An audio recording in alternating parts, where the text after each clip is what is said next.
ఈరోజు మీనాక్షి నటరాజన్ గారు, విశ్వనాథన్ గారు, పొన్నం ప్రభాకర్ గారు, మేము అందరం కూడా వచ్చి మన అంజన్ కుమార్ యాదవ్ గారితో చర్చించడం జరిగింది. అందరూ కూడా వారికి ఇదే చెప్పినారు. అంజన్ కుమార్ యాదవ్ గారు 2 సార్లు మెంబర్ ఆఫ్ పార్లమెంట్, 4 సార్లు సికింద్రాబాద్ కాన్స్టిట్యుయెన్సీ నుంచి పోటీ చేశారు. ప్రజలలో ఒక మంచి పేరుంది, ప్రజల ప్రేమ వారిపైన ఉంది.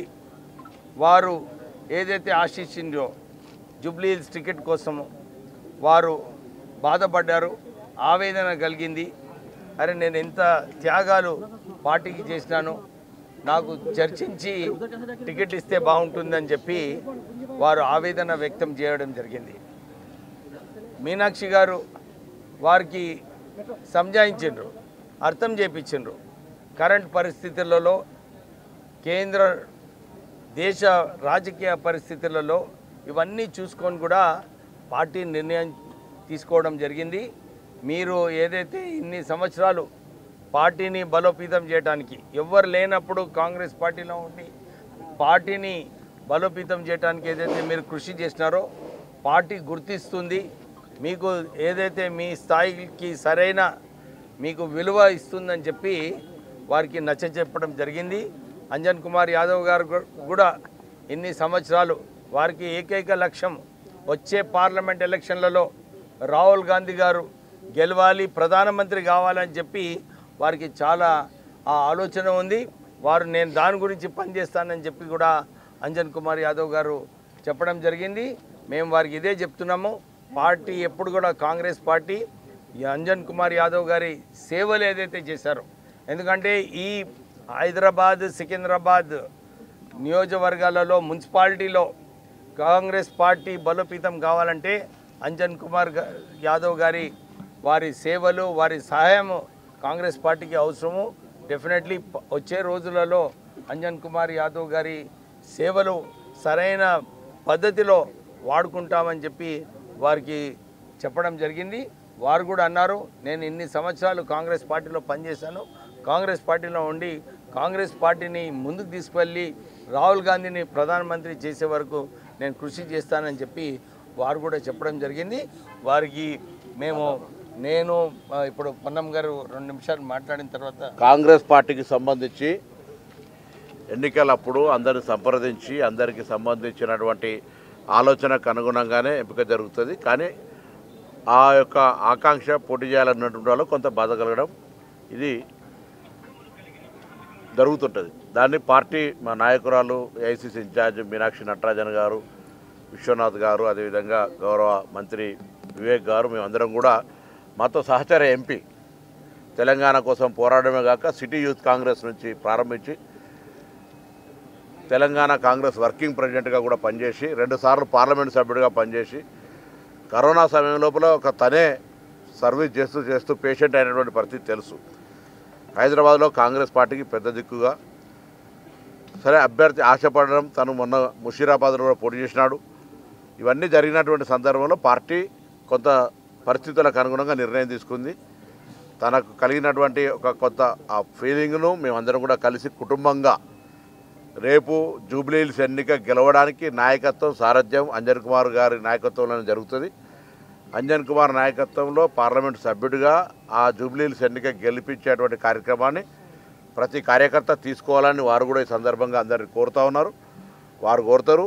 తర్వాత జూబ్లీ హిల్స్ ఉప ఎన్నిక అనేటువంటిది ఈరోజు తెలంగాణ ప్రభుత్వం ప్రజాపాలన చేస్తున్నటువంటి పనుల్లో భాగంగా అక్కడి ప్రజలందరూ, కార్యకర్తలందరూ ముఖ్యంగా శ్రమించి పనిచేయాల్సిన అవసరం ఉంది. అంజన్ కుమార్ గారికి సంబంధించినటువంటి మంచి చెడు భవిష్యత్తుకు సంబంధించిన నాయకత్వం స్వయంగా ఏఐసిసి ఇన్ఛార్జ్ గారే మాట్లాడినారు. కాబట్టి దాని గురించి ఎవరు ఆందోళన చెందాల్సిన అవసరం లేదు. ఇప్పుడు మనకు ముందున్నటువంటి లక్ష్యం జూబ్లీ హిల్స్ గెలవడం. మొన్నటి ఉప ఎన్నిక ఒకటి అనుకోకుండా కంటోన్మెంట్ వస్తే అక్కడ ప్రజలు అభివృద్ధిని కాంక్షించి కాంగ్రెస్ అభ్యర్థిని గెలిపించినారు. ఇప్పుడు అక్కడ సానుభూతి పేరు మీద జూబ్లీ హిల్స్లో ఓట్లు అడిగే ప్రయత్నం జరుగుతూ ఉంది. అక్కడ కూడా ప్రజల విజ్ఞతతోటి, కార్యకర్తల కష్టంతో కాంగ్రెస్ పార్టీ ప్రజాపాలన ప్రభుత్వంలో బలం ఇవ్వడానికి గెలిపించేటువంటి బాధ్యత అందరి మీద ఉంది. కాబట్టి ఈ పరిస్థితుల్లో అంజన్ కుమార్ గారే దానికి ముందుండి ఈ యొక్క కార్యక్రమాన్ని తీసుకుంటారనే మాట ఈ సందర్భంగా మనవేస్తూ, కాంగ్రెస్ పార్టీ అభిప్రాయాలు చెప్పే సందర్భంలో నిర్మోహమాటంగా చెప్తాం. వేరే నిరంకుశంగా ఒక నియంతృత్వ పార్టీలాగా ఉండదు మాది. దీన్ని కూడా పెద్ద చూస్తూ ఉన్నారు. అభ్యర్థులు మా దగ్గర స్వేచ్ఛగా చెప్పుకునే అవకాశం ఉన్నది. ఆ పార్టీలో కూడా చాలామంది అభ్యర్థులు ఆస్పిరెంట్స్ ఉన్నా వాళ్ళు బయటకు కూడా చెప్పుకునేటువంటి పరిస్థితి ఉన్నది. That is the beauty of democracy. తప్పకుండా మాకు స్వేచ్ఛ, మా దగ్గర ఉండేటటువంటి క్యాండిడేట్స్ యొక్క ఆకాంక్షను చెప్పుకున్నారు. దానికి అనుగుణంగా అంజన్ కుమార్ సీనియర్ నాయకుడు, వారికి సరి అయినటువంటి విధంగా వారు ముషీరాబాద్లో గెలిచి ఉంటే మంత్రి అయ్యేవారు. కాబట్టి ఇవాళ ఇక్కడ కూడా లక్ష్యం ఒకటే, రాహుల్ గాంధీ గారిని ప్రధానమంత్రి చేసేటువంటి దిశగా ఒక సుశిక్షితుడైన కాంగ్రెస్ యువజన కాంగ్రెస్ నాయకుడిగా अंजन कुमार गौड़ कृषि पनिचेस्तारु। हमारे सामने ये केवल जुबली हिल्स के चुनाव की बात नहीं है। अंजन जी मेरे बहुत पुराने साथी हैं।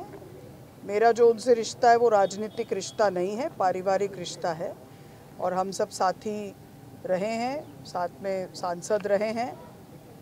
आदरणीय सोनिया जी ने स्वयं, जब आप कोरोना काल में स्वास्थ्य आपका खराब हुआ तो उन्होंने पत्र लिखकर आपके कुशल स्वास्थ्य की मंगल कामनाएं की। तो ऐसी घनिष्ठता और ऐसी प्रतिबद्धता इनकी कांग्रेस पार्टी के साथ रही है। हम उनका पूरा सम्मान करते हैं और उनके गरिमा के अनुकूल कांग्रेस पार्टी में उनका स्थान सदैव बना रहेगा और आज जो स्थान है उससे बढ़कर ही स्थान होगा। ठीक है कि राजनीति में एक स्थान के लिए बहुत सारे लोग इच्छा रखते हैं, निर्णय किसी एक के पक्ष में होता है, लेकिन इसके वजह से इनकी वरिष्ठता, इनकी वरीयता, इनकी निष्ठा और इनके प्रति जो पार्टी का सम्मान है उसमें किसी भी प्रकार से कमी नहीं आएगी और इनके सम्मान को बरकरार रखना हम सबकी जिम्मेदारी है। इसका एहसास उनको स्वयं को भी है और हम सब लोगों को मिलकर इस वक्त जो सामाजिक न्याय की लड़ाई लड़ने वाले इस देश के महानायक हैं आदरणीय राहुल जी और हमारे माननीय कांग्रेस अध्यक्ष खारगे जी, उनके नेतृत्व में लोकतांत्रिक मूल्यों की विजय हो और राहुल जी हमारे प्रधानमंत्री के तौर पर आगे आएँ, इसके लिए हम सब लोग प्रयास कर रहे हैं। ये हम सब लोगों की पार्टी कार्यकर्ता की हैसियत से भावना है। ये भावनाएं उन्होंने हमारे सामने आज व्यक्त की और हम सबकी ये भावना है कि उनकी गरिमा और उनकी वरिष्ठता को ध्यान में रखते हुए उनको उसी तरह से उनका मूल्यांकन। धन्यवाद।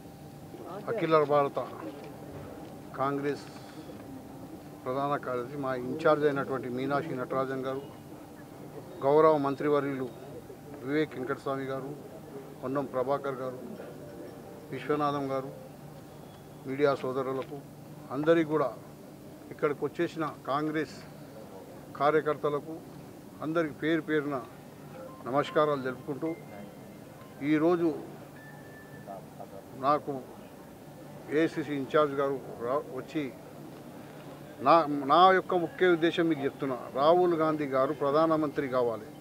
నేను ఇంకెవరి గురించో ఏ గురించి, రాహుల్ గాంధీ నాది ముఖ్య ఉద్దేశం. రాహుల్ గాంధీ గారు ప్రధానమంత్రి కావాలి అంటే కాంగ్రెస్ కార్యకర్తలకు ఒక్కొక్క ఎంపీ ఇంపార్టెంట్. పార్టీకి చేయలేదు, మాకు జరిగినది అది వేరే విషయం. కానీ పార్టీలో నేను ఎప్పుడు కూడా పార్టీ नर्सरी के पार्टी उन्ना लोअर केजी से मैं कांग्रेस पार्टी में हूँ। Charminar youth Congress president, Charminar youth Congress general secretary, city youth Congress general secretary, city youth Congress president, city Congress general secretary, city Congress president, state youth Congress president, general secretary, all India OBC secretary, अभी फिलहाल मैं working president, 2 बार शहर हैदराबाद का अध्यक्ष था मैं, 2 साल कांग्रेस पार्टी के अध्यक्ष నుండి నేను అధ్యక్షుడు ఉన్నప్పుడే ఇక్కడ ప్రభుత్వం వచ్చింది 2004లో యాజ్ ఏ నగర అధ్యక్షుడుగా నేను ఎంపీ అయినా. ఈరోజు మనస్తాపం జరిగిన మాట నిజమే. నేను సీనియర్కు ఇక్కడ కాటిల కష్టకాలంలో అన్ని రోజులలో మంచి చెడ్డకంతా కార్యకర్తలకు అండగా ఉండి వాళ్ళకి మనోబలం దెబ్బతినొద్దని, కరోనాలో నేను కరోనా ఉంటే ఇంట్లో ఉంటే రాలే నాకు. ఉస్మానియా, గాంధీ, ఫీవర్, నీలా హాస్పిటల్ అన్ని ప్రజలు వేరే రాష్ట్రాలకు వచ్చిన వాళ్ళకి ట్రైన్లు ఎక్కియాలి, బయట పంపించాలి, దవాఖానాలలో మంది ఇప్పించాలి. ఆఖరికి వస్తే నాకు కరోనా వస్తే నేను వెంటిలేటర్ మీద పోయినా, డాక్టర్లు చెయ్యెత్తేసారు. కార్యకర్తలంతా వచ్చి హాస్పిటల్లో ఏడుస్తున్నారు. నాకు తెలియదు బయట ఏమేమవుతుందో. ఎంతోమంది కార్యకర్తలు మొక్కు గుళ్ళు గోపురాలను మొక్కి అయిపోయిందని బ్రేకింగ్ న్యూస్ ఇచ్చేసారు. మా పిల్లలందరూ బాధపడ్డారు, మా బిడ్డలందరూ ఏడుస్తున్నారు. మేము అట్లాంటి కష్టకాలంలో పార్టీకి ఉండి అది వెళ్ళి మళ్ళీ పాదయాత్రలో జిల్లాలలో తిరిగిన కరోనాలో మీ దగ్గర వచ్చిండే కరీంనగర్ వచ్చిన అప్పుడు ఛత్తీస్గఢ్ సీఎం వచ్చిండు. ఆ రోజు మీ దగ్గర వచ్చిన నేను కరోనా వచ్చిన బతికి బయటపడ్డాక 6 రోజులకే బయటకు వెళ్ళినా. మళ్ళీ ఇవన్నీ చేసుకుంటూ వచ్చి మేము సిటీలో కాంగ్రెస్ పార్టీకి ఎందుకంటే ఎప్పుడు అంజన్ కుమార్ యాదవ్ మీరు అంటారు కదా ఓడిపోయారు. అంజన్ కుమార్ యాదవ్ ఎప్పుడు ఓడిపోలే. అంజన్ కుమార్ యాదవ్ను ఓడగొట్టిరు. ఇప్పుడు మంచి రోజులు ఉన్నాయి. మీరు అందరు కష్టకాలంలో నేను కాంటాక్ట్ చేస్తా. మంచి రోజులు వచ్చే వరకు ఇంకెవరు వస్తారు అనేది బాధనే ఉంటుంది కదా. ఇప్పుడు మా కొన్ని వర్గాలు మా ఎంబడి లేకుండే, ఇప్పుడు అన్ని వర్గాలు మా ఎంబడి వచ్చినాయి. ఇప్పుడు ఇస్తే నాకు వస్తుండే. కాంగ్రెస్ పార్టీ చిత్తశుద్ధి ఉంటే ఏదైనా అవుతుంది కదమ్మా. మీ మేడం గారు మాకు చెప్పారు, మీనాక్షి నటరాజన్ గారు చేత మాకు చాలా సంతోషం. మా ఆఫీస్కి వచ్చింది అంటే మాకు ఎంతో గర్వకారణం. मैडम हमारे ऑफिस में आए, हमारा उनको धन्यवाद देना चाहता हूँ क्योंकि वो महान नेता है। देश भर में घूम घूम के पार्टी को स्ट्रेंथन करे ऐसा नेता मेरे पास आए। राहुल जी का बिहार इलेक्शन है, वहाँ कुछ भी यहाँ कुछ भी डैमेज, केवल राहुल गांधी प्रधानमंत्री बनना बोल के हमारा आखिरी ख्वाहिश है। ऊपर वाला विश्वास है मेरे जिंदा रखाऊँगा। राजू जी भर गए तो कोरोना में उड़ गया था, मेरे साथ में 15 जने गए, मेरे साथी अब 10-15 ले मर गए। जिंदा रह के मैं आज पार्टी के वास्ते काम करूँ, वो उस वास्ते पार्टी का लाइन पे रहूँगा। हम जब भी तेलंगाना के वास्ते लड़े, पार्लियामेंट के अंदर तेलंगाना आए, हम लोग 5 MP विवेक साहब है, पुन्नम बहुत लड़े। 5 साल हमारे पूरे इसमें चले गए। MP बने तो 5 साल तेलंगाना लाने में चलेगा।